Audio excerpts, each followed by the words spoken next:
Sir ये बात अलग है कि सब अपनी अपनी राजनीतिक विचारधारा अलग रखते हैं, लेकिन आप ये जो मैसेज डाल रहे हो ना कि बीजेपी की कार्यकाल में ना तो जवान सेफ है ना ये है। सर मेरी पोस्टिंग 2006 में JNK में थी, कुपवाड़ा में। वहां पे बॉर्डर पे एक रूल था, no first fire no more than 11 NM, यानी कि जब तक पाकिस्तान की तरफ से एक भी फायर नहीं आ जाता तुम कोई फायर नहीं करोगे।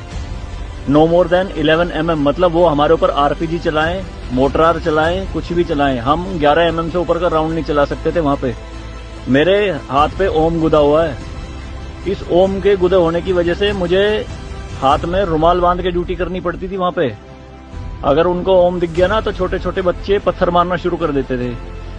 और सर श्रीनगर के लाल चौक पे 26 जनवरी के दिन बहुत बड़ा तिरंगा बिछा के जिंदी गाय काटी थी, जिंदी, और जिंदी की खाल उतारी थी सबके सामने, पूरी सेना के सामने। यूनिट खड़ी थी वहां पे पूरी, और चक्कू लहरा के खूब बोलते थे, क्यों भाई हिंदुस्तानी कुत्तों, तुम्हारी माँ है ना ये, देखो क्या हाल करेंगे इसका हम।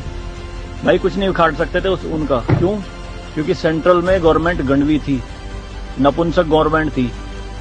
हमारे सर पे चौकी बना ली थी उन्होंने, जो LAC है ना, LOC, उस पे बिल्कुल वहीं 50 मीटर के दायरे में। और रात में बड़े बड़े स्पीकर पे माइक पे बोलते थे पाकिस्तानी रेंजर्स, अरे अपनी बहनों के एक रात के लिए हमें दे दो, क्या हुआ हिंदुस्तानी नपुंसको, चलाओ गोली। कुछ नहीं कर सकते थे उनका। 2014 में जब गवर्नमेंट चेंज हुई तो सेना अध्यक्ष बिपिन रावत साहब जब उनसे मिले तो उन्होंने बताया कि बॉर्डर के हालात खराब है सर, छूट नहीं है जवानों को कुछ भी। तो PM मोदी ने कहा था कि छूट मेरी तरफ से पूरी है, मैं नहीं जाऊंगा वहां लड़ने, तुम जाओगे।